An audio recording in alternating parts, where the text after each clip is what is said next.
Hi, my name is Mia Manello, and I will be presenting my vlog reflection for Their Eyes Were Watching God.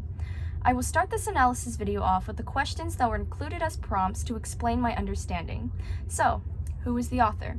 The author of this novel is Zora Neale Hurston, an anthropologist and writer during the Harlem Renaissance. She was born on January 7, 1981, and raised in the southern part of the United States. This place is known as Eatonville, Florida, the first all-black incorporated town in the United States. This town has a historical significance incorporated in 1887. To this day, it stands as an achievement for African Americans in the United States and is largely independent of white influences. Eatonville, Florida is also the primary setting of this novel for the beginning and end of this story. This brings me to my next segment about the historical context pertaining to the text. Hurston utilizes the history of this town to tie in with the theme of the overall narrative. For example, the reputation and construction of Eatonville demonstrates that African Americans also had a vibrant and interactive community during this time period. Janie, the main protagonist, was raised in Eatonville and spent the rest of her years living in Eatonville. This is a place where she belongs as an independent black woman. This novel was first published in 1937 and at first dismissed by male reviewers. The next part I will be talking about is the audience for this novel. At first, this book was met with skepticism when it was first published, but eventually came to be known as one of the most important novels in American literature.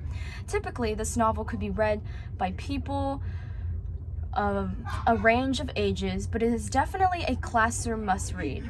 The themes in this novel should be praised by many young people in the 20th century. This novel is often brought up in classroom conversations because of the historical content it provides and the impact it made on American literature.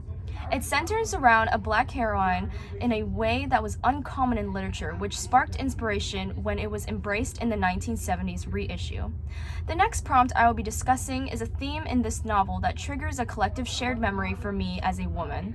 The theme that is thoroughly explored in this novel is gender inequality and relationships versus independence.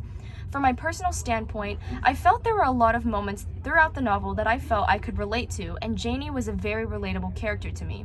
She approaches relationships the same way that I do, which would be finding mutual respect between both partners as valuable. She values equality, which is a concept that is valued amongst everybody that is in a relationship. However, Janie finds herself not receiving the same reciprocated affection and respect from her two marriages with Logan and Jody before Tea Cake. This could also symbolize that life is bound to be unexpected and relationships along with emotions aren't permanent. A person can provide for you but not give you what you need mentally and internally. This includes commitment, communication, affection, and respect. I can relate to Janie's battle with her long-term journey for love because any woman can have a mutual understanding for this longing. But overall, this novel is a significant piece of literature in American history that, to put it simply, inspires me. Thank you.